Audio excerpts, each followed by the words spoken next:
We are up to 16 participants, including us, so give everyone a few more minutes to join in. Oh, we are only at 157.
Libby, what day of the Forward Fest we are in today? Is it the 5th or the 6th day? Yep, today is day 5 of 8. Day 5, okay. And what is the number of the event? Is it the 10th, 15th? This is number 21. If I have Wow. my count correct. Number 21 of how many? 47 when last I looked. Oh, okay.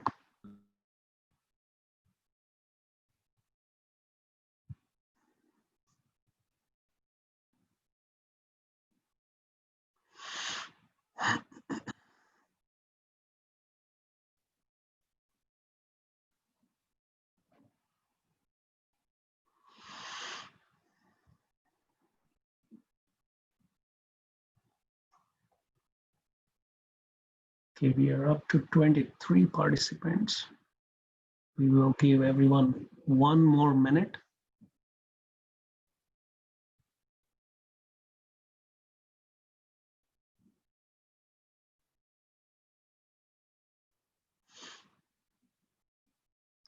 All right, those who have joined, welcome to Forward Fest.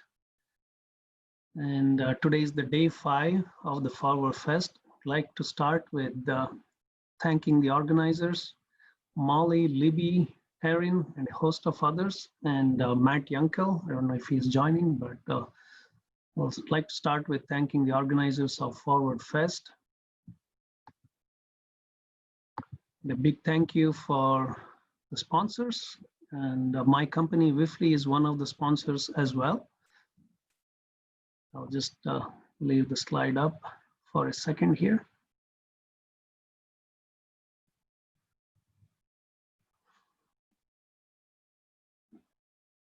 And then we have the event sponsors. Thank you to event sponsors. Revelation is the PR firm helping Forward Fest. Thank you. And we will get right into our growth modeling and valuation workshop. So this is going to be mostly held in a conversation setting. And after 3 or 4 slides, we would have a few minutes for some small exercises and questions and answers. So please feel free to type your questions on the chat window anytime or raise your hand. My co-host Marcie would be looking for those hands up and also the questions and answer. The questions which we would try to answer as many as we can. Marcie, Bomberg, and I are co-hosting the workshop today. Marcie, would you like to go ahead and introduce yourself? Sure, thank you, Girish. And welcome everybody. Thank you for spending your time with us this afternoon. My name is Marcie Bomberg Montoya. I'm the principal lead for our strategic advisory services area within Wipfli. So I work with companies of all different companies and organizations of all different shapes, sizes, from startup to transitioning. Girish and I work very closely together with our technology companies and others. And true story, I've been with Wipfli for 2 years, but my path to Wipfli was as a client. And Girish was actually my account executive when I brought one of the technology companies that I was interim CEO for to Wipfli to help build out our MVP. So listen closely to what this gentleman has to say on strategy. He helped us, and in turn ended up recruiting me to the firm in a roundabout way. So true story, Girish and I go back a couple of years, but he certainly helped our company get to where we needed it to be. So thanks so much, Girish. Thank you, Marcie. Yeah, my name is Girish Ramachandra, and I lead the national tech industry practice at Wipfli. It means I work with tech companies all over the nation, and I help entrepreneurs, investors solve problems, and I help with the tech company's growth. A little bit more about Wipfli's tech industry. Wipfli goes to market by industry that helps us to increase our domain knowledge, that helps us to learn deeply about the problems of those industries. And we help entrepreneurs succeed in their mission of creating lasting impact through technology-enabled innovation. So we have years of expertise in providing insight, advice, and our collective consulting. Currently, we work with over 600 early to mid-market tech companies across the US. We are present in 11 states physically. Well, the last few months, virtually everywhere. And we are helping them grow and manage operations efficiently. And a little bit about our strategic business solutions. So when we think about strategic business solutions, it goes well beyond just your traditional strategic planning. And really our view as a firm is looking at how we can help organizations, grow, start, sustain their profitability, longer term success, and really across the life cycle of all of our clients. And each client is uniquely different, has different aspects to what they're looking to do, but yet we've noted commonality and best practices in every stage of the life cycle for our clients. So some of our service areas that we focus upon are obviously assistance with capital raise activities. We all know that's critically important for those looking to start and for those in seed stage, and also growth stages. That growth modeling, and we're going to talk a little bit about that today. Girish has put together some fantastic information for everybody. OKRs and CFRs, for those of you that are familiar with the wonderful book Measure What Matters, written by John Doerr. Some terrific ways to align your culture, your success, and your performance through OKRs and CFRs. And for those of you who may not have signed up, Girish and I are also doing a workshop tomorrow focused on OKRs and CFRs. Operational improvement, VCFO guidance. One of the things that I appreciated when I was a client of Wipfli is that I could focus on my general core of my business without necessarily some of the peripheral things that I didn't have the expertise or didn't want to do. So our VCFO guidance was where you can plug into a financial professional to help you with some of your more intricate ways of operating your business, where you can focus on the things such as your client and your growth and your core technology. Business transition and succession. This is something we spend an awful lot of time doing when you think about, what's your exit strategy. Sometimes you have a group that starts a company that maybe that's not the group for the next phase or the next phase. That's something that we can help around or surround that strategy. When we think about skill set, our advisors look at assessment and design uniquely positioned for each client, advisory and facilitation, training, creation, and delivery, really coaching of all areas of the business, but really on the C-suite side, helping a lot of our C-suite executives and coaching them into the next role and what they need to be able to be successful. And every approach is really customized and blended specifically, to our client set. And why Wipfli? Well, deep industry experience, years of experience in C-suite roles. I personally was in the C-suite in traditional banking, in my own consulting, and in fintech and technology. Girish also, has started and sold several companies and has that depth of experience. A lot of other folks on our team do as well, have that real life experience and have sat in your seat and can truly empathize with what you're going through. And those decades of subject matter expertise, where we have a deep bench of folks that we pull into every engagement that really helps us with that customized blended approach because of the depth and the decades of the subject matter expertise. So enough of that, Girish. I know we've got a lot to cover today. I'm going to turn it back over to you to get into the meat of the presentation or the workshop. Thank you, Marcie. Thank you for that quick overview. Let's get straight into the agenda. So we have three major things to cover today. First, we will go over 3 steps to mass market leader. What I mean by that, how do you, if you are an entrepreneur, if you're starting early, and if you're starting now and you're in an early stage, what are those 3 steps you've got to take before you become the mass market leader? And then we are going to talk about key underlying dynamics that contribute to valuation. And this is essentially a common platform for entrepreneurs and investors, especially early stage investors, to have a common language. Because I have spoken to a number of early stage investors, and most of the times what the answer I get is about the valuation is, you got to look entrepreneur in the eye and make sure that the entrepreneur can deliver it. And that's how I decide whether I'm going to invest in this company or not.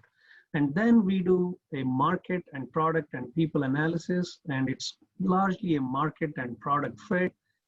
A couple of other answers I get from early stage investors are typically, hey, this is all about pattern recognition. I have so much experience in early stage investing. I have so many exits, behind my back. So I'm really good at, matching the patterns of market, product, and people. And that's how I decide where to invest and how much to invest. But that doesn't really help from the side of entrepreneurs, where you are putting your sweat and blood into your company, and you are trying to raise money, and you want to communicate with the investors in a way that it makes a lot of sense. So the key underlying dynamics will identify some of those parameters which could contribute to the valuation, and how do we go about reaching to a certain valuation. And then we will put it all together. So we will have 3 steps to mass market leader, key underlying dynamics, and we will put it all together and see how to reach to a probability weighted multiple on investment kind of a thing. And that gives a common platform for entrepreneurs and investors to talk about. So to begin with, 3 steps to mass market leader, right? So I know we have about, we have 43 people here. How many of you have read the book Crossing the Chasm by Jeffrey Moore? Just raise your hands. I'm not going to count, but if you have read the book Crossing the Chasm by Jeffrey Moore, okay, I see a few hands there. Okay, great. Okay, 2 participants raise their hand. Okay, few more. Let's see, Murli. Okay, wonderful, few more. So some of you have read the book Crossing the Chasms, but really, how many chasms are there to cross before you become a mass market leader, right? Let's dive right in. So in his book, Crossing the Chasm, Jeffrey Moore says that the 3 different significant stages are early adopters, early majority, and then you start growing it down. So in the early stage success, so the three different chasms that I say are the early stage success, and crossing the chasm is really a big one that Jeffrey Moore talks about, and then mass market leader, and then the mass market success. So this is a lot about still pattern recognition, but what we will do is we will put some weights behind this. We will assign some probabilities behind this, and we will explain how to do that. So let's start with early stage success. When you talk about early stage success, what are you talking about? Either you as an entrepreneur, or if you are looking at investing in an early stage company. So you want to look at 4 different things. You want to look at market, you want to look at product, you want to look at your team, and you want to look at your financials. So how do you look at your financials? And in a very early stage. Just excuse me for a second here.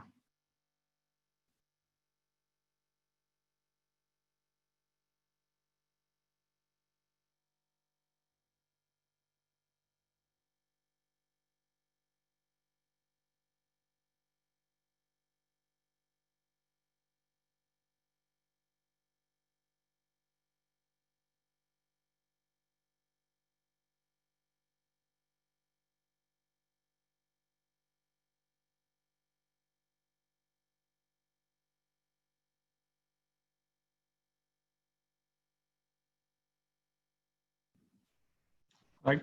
Sorry about the interruption. That was an emergency, someone at the door.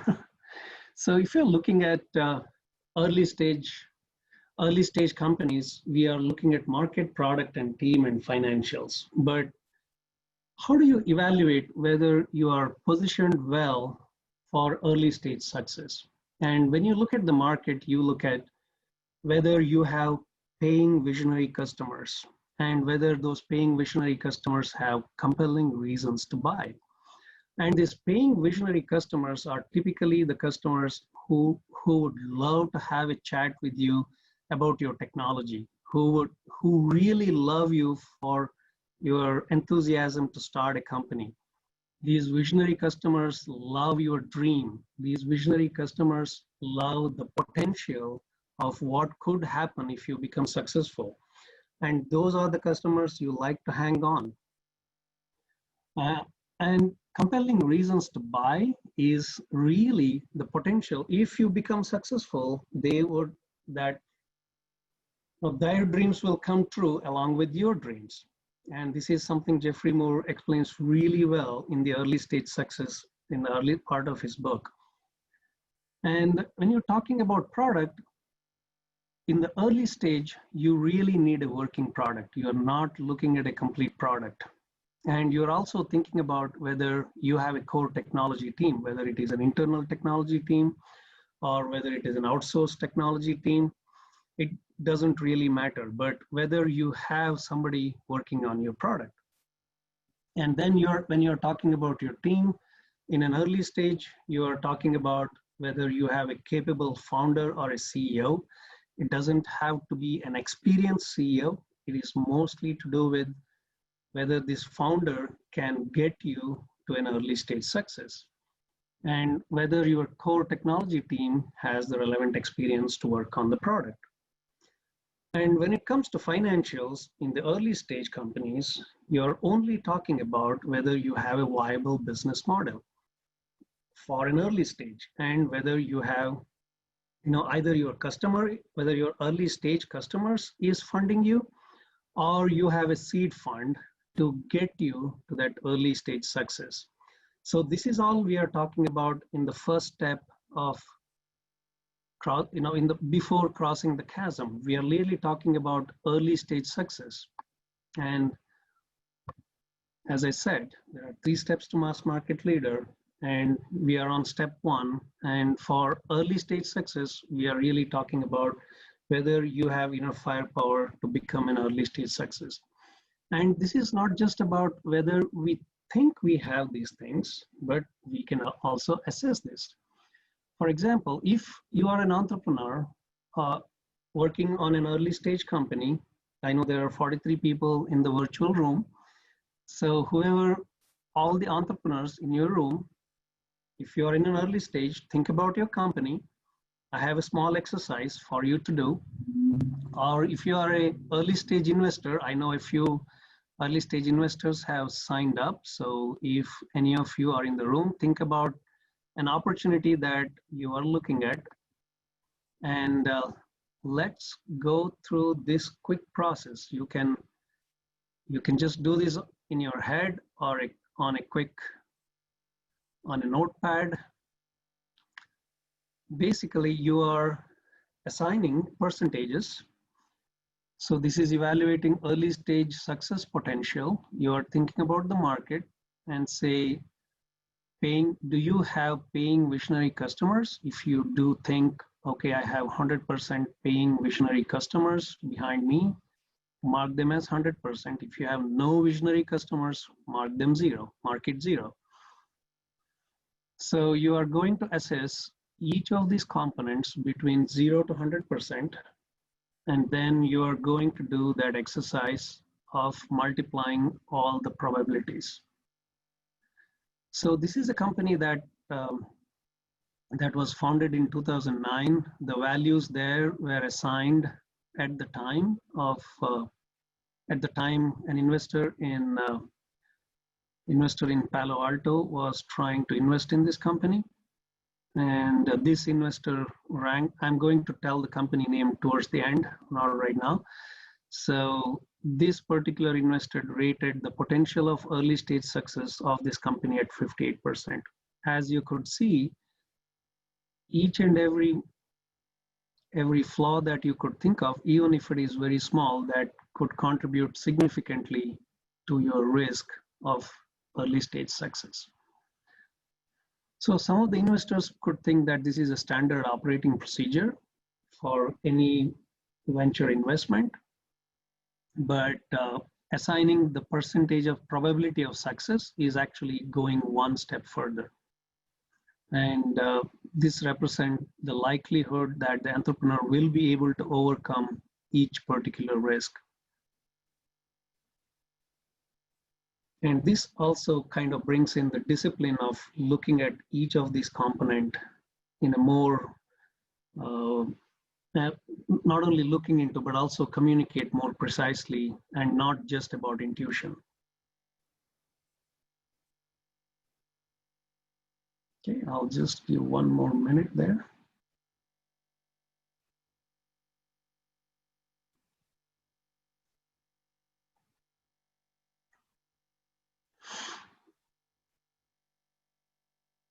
Okay, next we will go to crossing the chasm. We are going to look at some more parameters about crossing the chasm. What exactly is crossing the chasm? So when I was presenting crossing the chasm to my colleagues the other day, they said, what exactly is crossing the chasm? Can you give me some examples? And it always helps to give some very popular examples, examples of some very popular companies and examples of some local companies if I can. So let me give you the example of social media companies, the first popular example. So the first popular example is, there were at least 5 or 6 social media companies before Facebook even entered the fray. So there was Friendster, there were Hi-Fi, and I'm sure some people in the room have their accounts still with MySpace, or even LinkedIn was started before Facebook.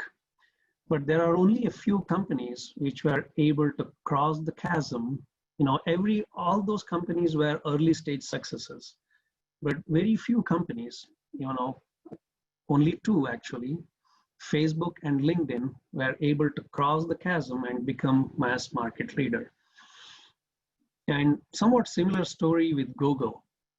There were a bunch of search engine companies along with Google, There was Alta Vista. There was Yahoo. Of course, Yahoo crossed the chasm along with Google. There was AOL, and there was a couple of others which beats my mind right now, but there were very few companies which were able to cross the chasm and become mass market leader in the search business. Some of the things that we see today are the food delivery business. If you're thinking about food delivery, who are some of the market leaders today? If you like to just type their names on the chat window. Let's see if any chat is coming out here.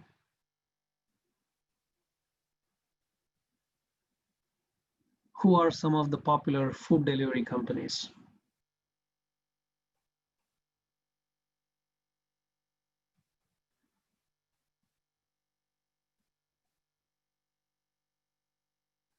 Okay, Uber Eats or DoorDash or Grubhub. There is a local food delivery company in Chicago which just started about a year ago called Chow Bus. Chow as in the chow mein and Chow Bus.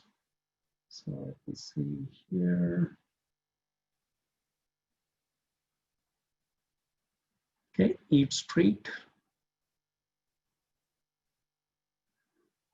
Okay, and as you could see, there are only a couple who are able to cross the chasm as of today. Hope they won't, just drown in the chasm or fall down into the chasm. But Uber Eats is definitely looks like one of the companies which will cross the chasm in the food delivery business. So is DoorDash, so is Grubhub. But there is a company called Waitr, W-A-I-T-R. So we will see how it goes for other companies. So when you are assessing an early stage company, whether you're an entrepreneur or an angel investor, more so if you're an entrepreneur, if you want your company to cross the chasm, think about how do you get critical mass pragmatic customers. Okay, now we have an early stage success with the visionary paying customers, but what about the next ones? Now those visionary paying customers, they love your dream and they want to achieve their dreams along with your dreams. Whereas pragmatic customers, they like the value that you bring in. They buy your product or service as long as it makes sense for them. So you need to have a proven value proposition.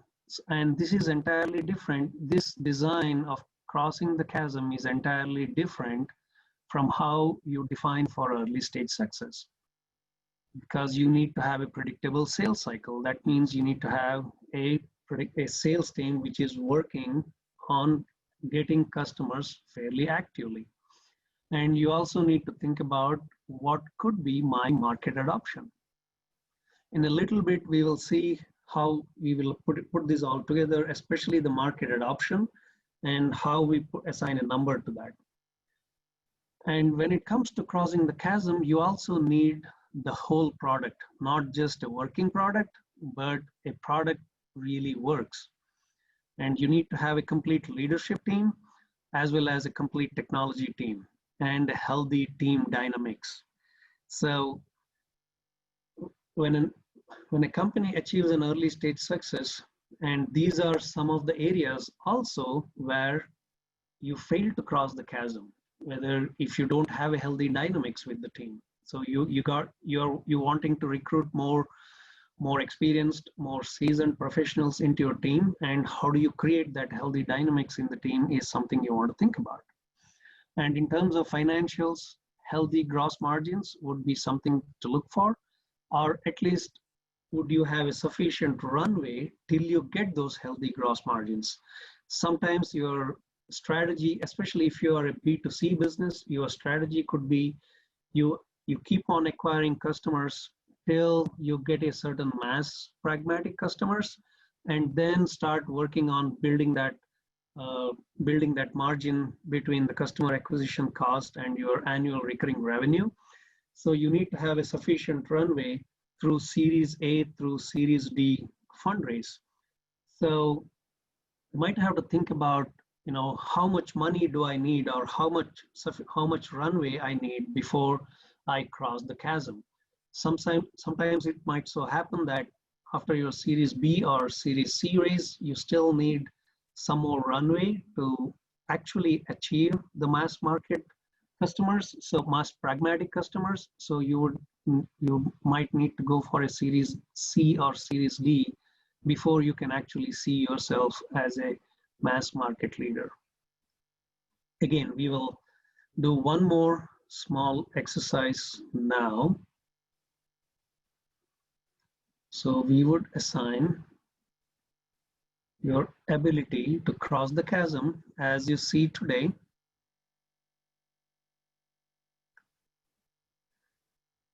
What is your ability to get critical mass pragmatic customers? You could say it could be 20% as you see today. But as long as you can decisively and analytically think about it, even if it is 10% or 20% today, at least you know what needs to be done to get to for example, a predictable sales cycle. So your ability today to get to a predictable sales cycle could be as low as 10%. But how do you go about creating a sales team that could get you there? That's something that you may want to work on if you know that your ability to get to predictable sales cycle is fairly low today. And what's your ability to get to a whole product, complete team, healthy team dynamics, and so on.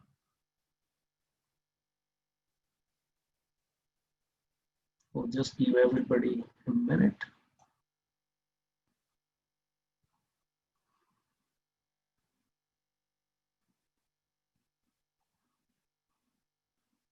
So those are the two different steps before getting to mass market leader.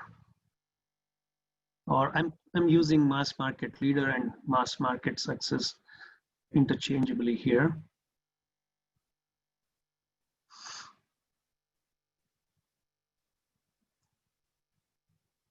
Okay, moving on to mass market leader. To become a mass market leader, you have to think a little more than crossing the chasm.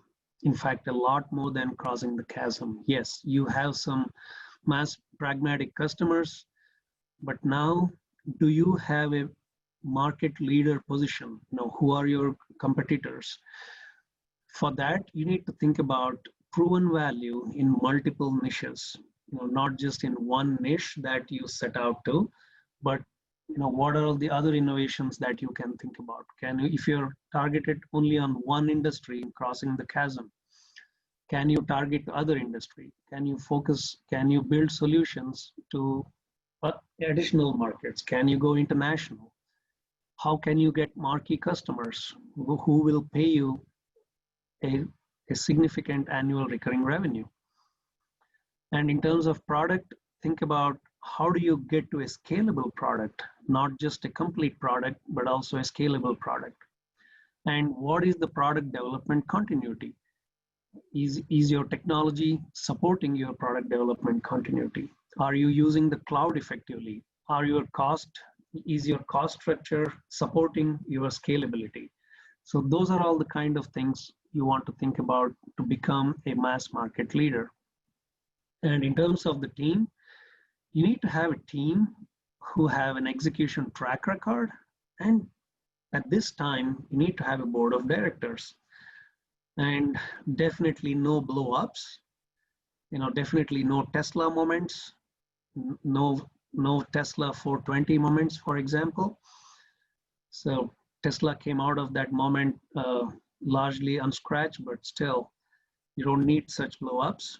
And in terms of financials, especially if you're thinking of your exit strategy as an IPO, you need to have healthy net margins, or at least you need to have a visibility towards healthy net margins. It is possible that certain really strong companies like Amazon can have a significant runway to get into those healthy net margins.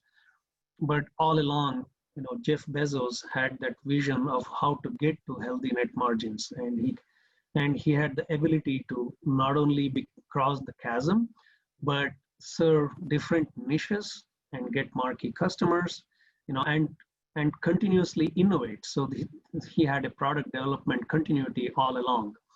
So no wonder Amazon is a mass market success.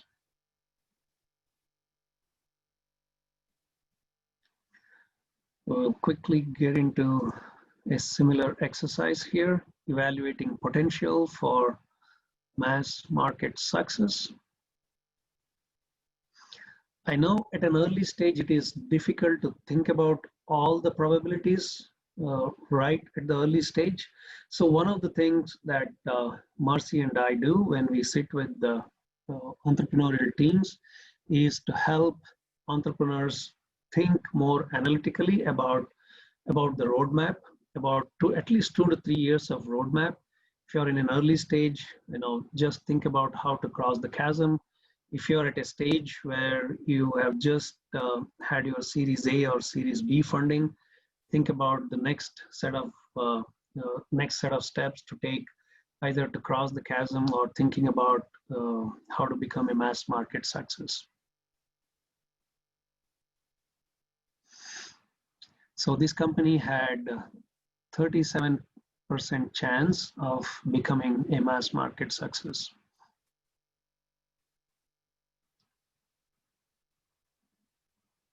All right, just putting the 3 steps to mass market leader together.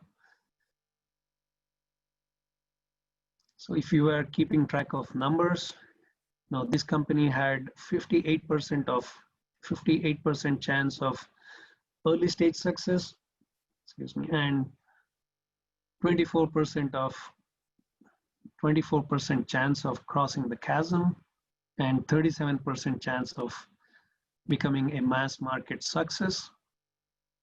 And then even in the mass market success, we could go further and analyze, what's your chance of becoming a mass market leader among the competitors that you have?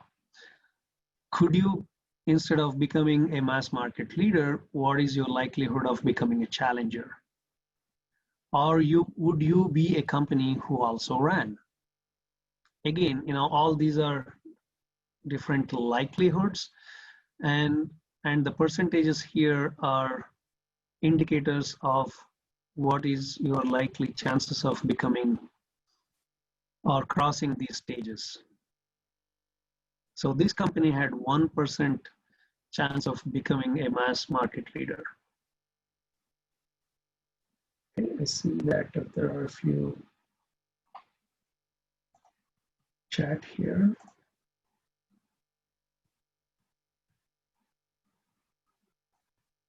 Okay, let me just quickly address some of these questions.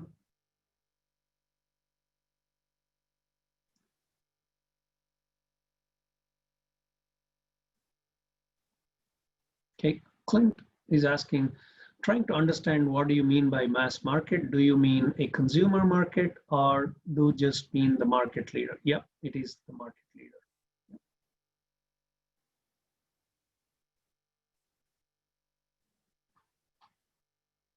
All right, any other questions? I'll stop there for a couple of minutes.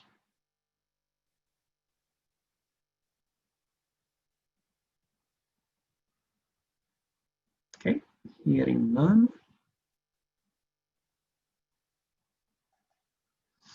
Let's move forward. It's time for a polling question.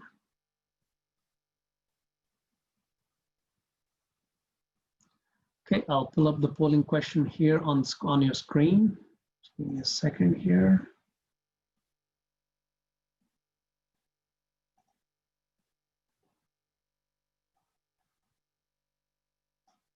Can you see the polling? All right. Just getting some responses here.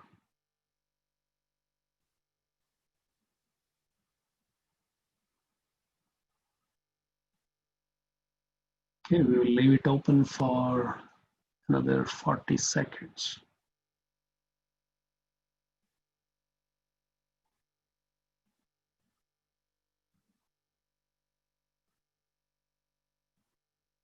Okay, the question is, which one of the following is not one of the 3 steps to success? Obviously, this question is framed in the context of this presentation.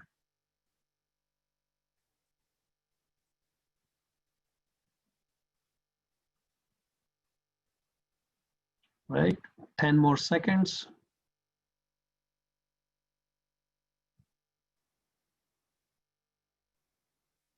Right, 3, 2, 1, and I'm ending the polling. Okay, share results. All right, so 84% say hiring an experienced CEO is not one of the 3 steps to success. It could be, but in the context of growth modeling, it is not one of the 3 steps to success. And the 3 steps are, as you could see on the screen: finding early adopters, that is finding paying visionary customers, and designing your organization for the ability to cross the chasm, and then designing your strategies to gain a mass market. All right.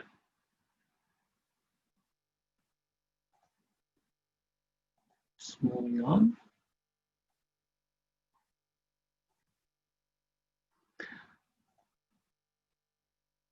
We'll get into key underlying dynamics. What are the key underlying dynamics that contribute to the valuation of the company? At an early stage, you don't have a lot to play with, but still, what do you really have is your market size for your product or a service. And you can really sit down, with your team. We can sit down with your advisors, and you can unpack a lot of things and say, what is your total addressable market? You can talk about what is your unit price and how that is going to change, either it is increase or decrease your total addressable market. You can think about what is the probability of adoption. So the company that we are working through here in my presentation here, that product wanted the phenomenon of iPad or the tablet to be widespread before their product became successful. So if your product or service is dependent on something else, if your product, in early 2000, one of the significant factors was internet penetration. So for a particular product or service to be successful, the internet penetration has to be really widespread. So a similar such business model, some of the business models are widely dependent on the success of some new technologies today. If you're thinking about 3D printing, if you're thinking about usage of AI, if you're thinking about usage of blockchain in your business model, then those things are dependent on certain other things. So you might want to think about probability of adoption of your product or service from the market. So your market size is determined by multiple things. It is not just how many companies could buy your product or service in next 6 to 10 years. And then you want to think about what could be an obtainable market share, because it is very likely that if you have an idea, some others also have a similar idea, and everybody learns with the market demand. So you are going to face competition in the market. So based on the competition landscape, you might want to think about what market share you are really targeting for. And I'll explain the 3 steps to gain market share in a bit. So the 3 steps to gain the mass market success and how it impacts market share. So the combination of market size and market share becomes your revenue goal in the next 6 to 10 years. And the earnings is really dependent on your customer acquisition costs, and all of your operating costs will determine your margin. So, and all these things contribute to your enterprise exit value. But not only these few things, but there are some additional things such as, who are the potential buyers? Are you planning for a IPO? what are some of the exit multiples in the industry, or what could be some of the potential exit multiples in the industry, and how does the market cycle looks like. What do I mean by market cycle? Every VC investment cycle has seen some hypes, and it also kind of goes in tune with the Gartner technology hype curve. And the Gartner technology hype curve goes something like this. Every technology that is being introduced in the market goes through a significant hype, and then there is a trough of disillusionment. So there's a bust of the market. Everybody has a great expectations from an idea such as blockchain. And then everybody realizes, oops, we are not ready yet, our customers are not ready yet. And then it goes through a trough of disillusionment, and then more mature business models emerge. So for example, something like this happened for internet in 2000. We went through a trough of disillusionment for a couple of years, but more matured business models emerged because of that. So you got to be aware of the market cycle. So think about, are you too early into this market? So what could be your enterprise exit value is dependent on the market cycle as well. So let's unpack this a little bit more and link some of the key underlying dynamics to enterprise exit value. So what you see on the right side of this on your screen is the enterprise exit value, which is dependent on the potential earnings of your company, which is dependent on the revenue, and the revenue is dependent on your market size and the potential market share that you are going to gain. And typically this is a day-long exercise with the founding team and some of the leadership team if available, or at least if there are two founders should sit together along with some advisors or some early stage investors or angel investors, and really have to unpack this really well. For example, for this particular product, which is targeting on the higher education, on the education segment, it's a ed tech company. So the market potential is both higher education total addressable market and also the K-12 total addressable market. So it is dependent on the tablet adoption. It's dependent on the number of unit sales, dependent on the price, and dependent on the net price, and also the international market and access to international market, which decides your overall market size. And then you think about, what is the market share, after your early stage success, crossing the chasm, and along with the competition, there could be some of the existing competition, but you could also predict some of the competition that are coming. It is very unlikely that you have no competition. It's very unlikely. So you're always going to have competition. So that determines your market share. So this is done, the actual numbers of this can only be obtained in a detailed exercise, because you'll have to really put your thinking hat. You have to have some data sources and get to these numbers. And the combination of your market size and market share will give you your potential revenue when you become a mass market leader. And then you got to think about your customer acquisition costs and your operating costs, which will determine your margins, which eventually determine your earnings. And that is one of the key inputs to determine your enterprise exit value. The other key things to determine enterprise exit values are the benchmarking data, which is the exit multiple, similar exit multiples in the industry, and who the potential buyers are. If the potential buyers are one of the large companies such as Google or Microsoft, and there is a business case to be done why they could be potential buyers, or it could be one of the health tech companies such as Epic, or it could be one of the local biotech companies. It could be one of the B2B companies. If you're a fintech company, your potential buyer could be Bank of America, for example, or JP Morgan or whatever. So you need to have certain exit strategy in mind to determine enterprise exit value.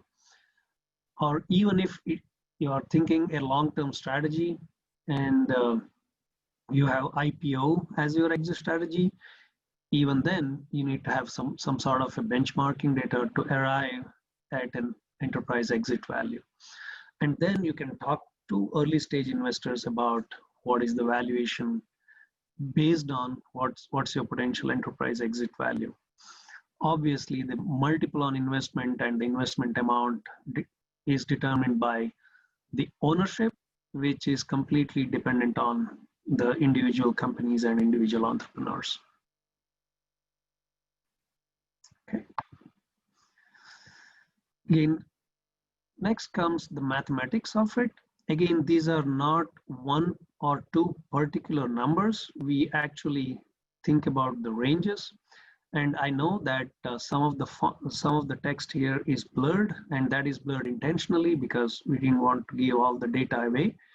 So, but the concept here is you are going to do a range, or you're going to do a sensitivity analysis based on all the numbers that you get from the previous slide, and you're going to play with some scenarios here with this tornado chart or the butterfly chart.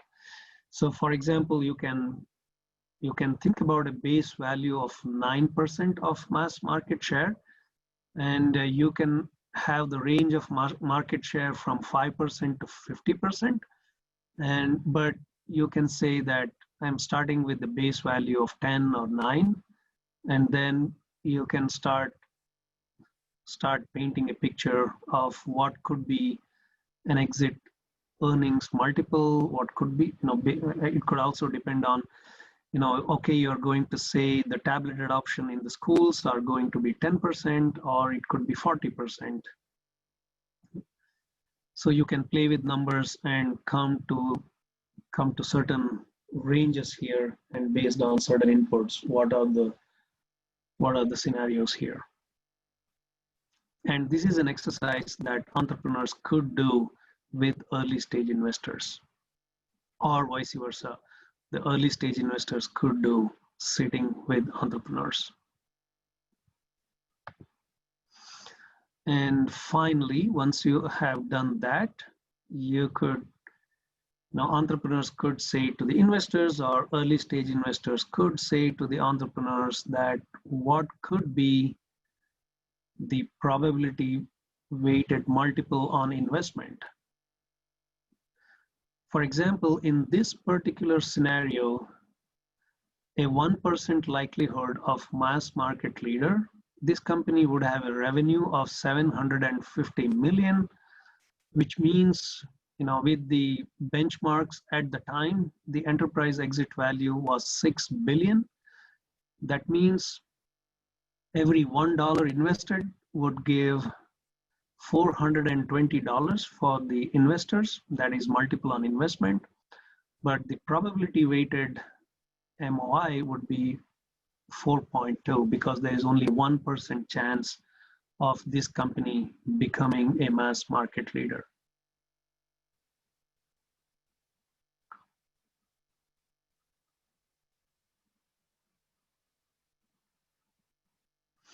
And same thing with if this company became a challenger, which had 3% likelihood of becoming a challenger in that market, then the probability weighted multiple on investment would be 3.6. So if you're an investor, if you add this all up, you are looking at a probability weighted multiple on investment of 9, which is pretty good. Most of the early stage investments are looking at multiple on investments of 10x. So this has a probability weighted multiple on investment of 9. So this is the common language both entrepreneurs and investors could work on.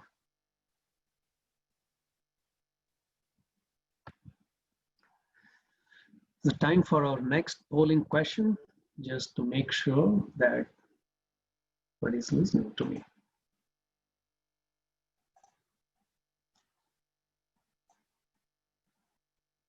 Okay, I'm launching the poll in a minute. So the polling question is, which one of the following is not a significant contributor to the company valuation? And here comes the polling. Okay, this seems to be an easy one.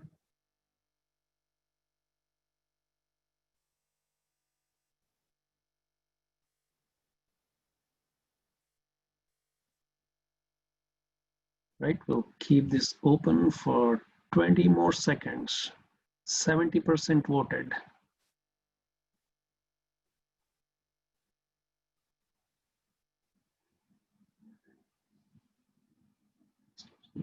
All right, 3, 2, 1. And share results. All right, 100% of those who voted say temporary stock market fluctuation is not a significant contributor to the company valuation. Right, awesome. All right, now I think it's time for questions. But before that, really quickly introducing my company. Some quick facts about Wipfli. Wipfli employs over 2,000 associates. And the firm has approximately 250 partners. We're ranked about in the top 20 among the America's 100 largest public accounting and consulting firms. We work with more than 60,000 clients. We are in 11 states as of today and also in India.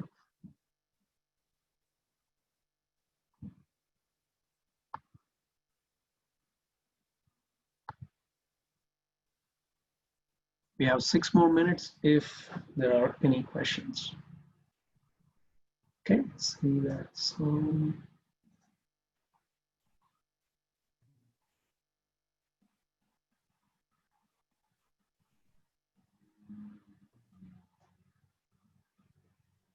yep, so the question from Matt Yunkel. How is it that the company had a greater chance of becoming a mass market leader than crossing the chasm? Do the probabilities represent the odds of getting to mass market, assuming it is able to cross the chasm? Yes, it is. To answer your second question, Matt, yes, it is. The probabilities represent the odds of getting to mass market, assuming it is able to cross the chasm. As you would have seen, let me just go back there real quick.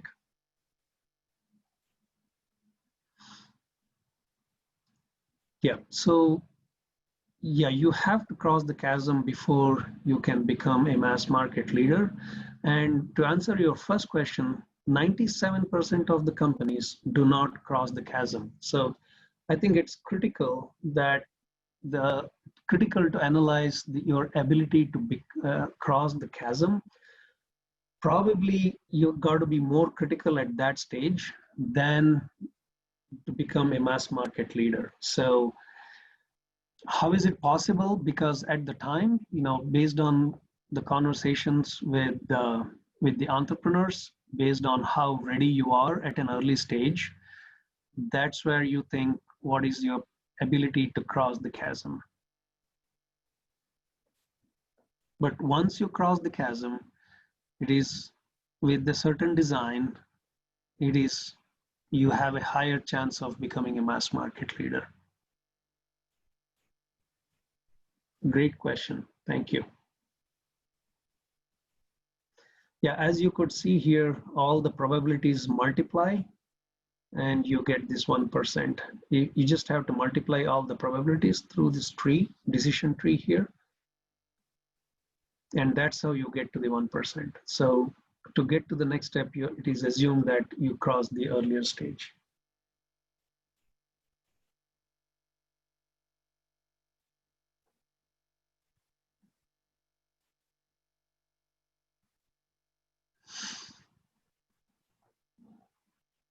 We have a couple of more minutes if there are any additional questions.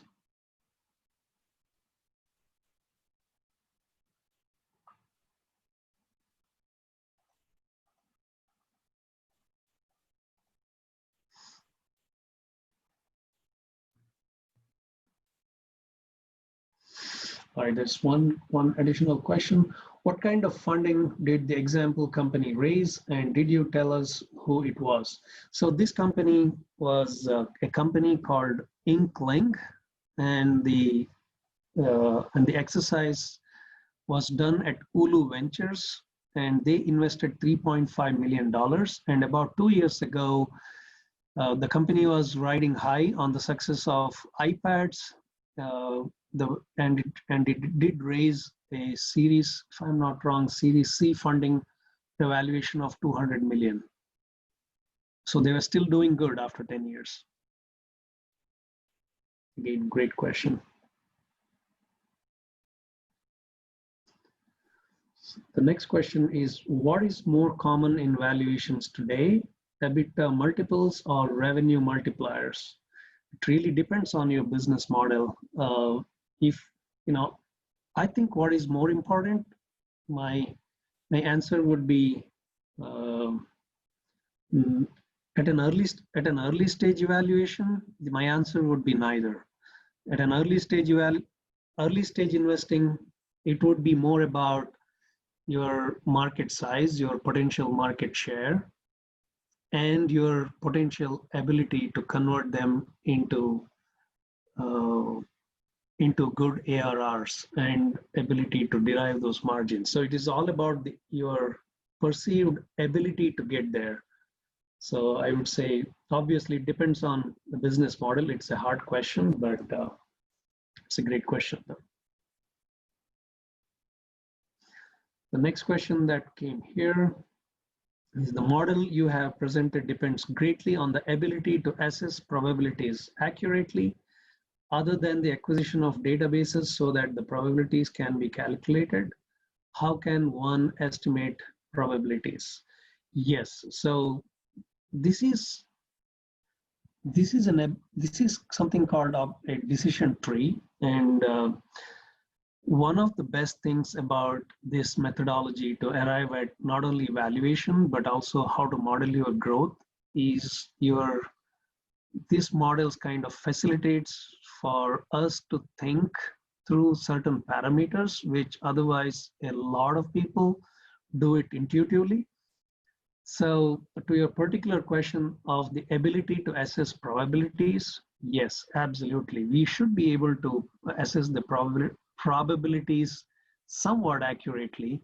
And it is also not cast in stone kind of an exercise. You could always go back and say, this is how we estimated the probabilities.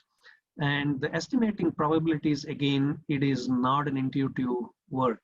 Even to estimate the probability, you have to make a particular argument and you have to work within certain framework. There are 2 books by Jeffrey Moore, if I may recommend further reading. One is Crossing the Chasm. The second one is Guerrilla Marketing. And Jeffrey Moore in Guerrilla Marketing especially explains the framework to assess probabilities of success. So the ability to assess these probabilities can be very well educated. It doesn't have to be intuitive, if that answers your question.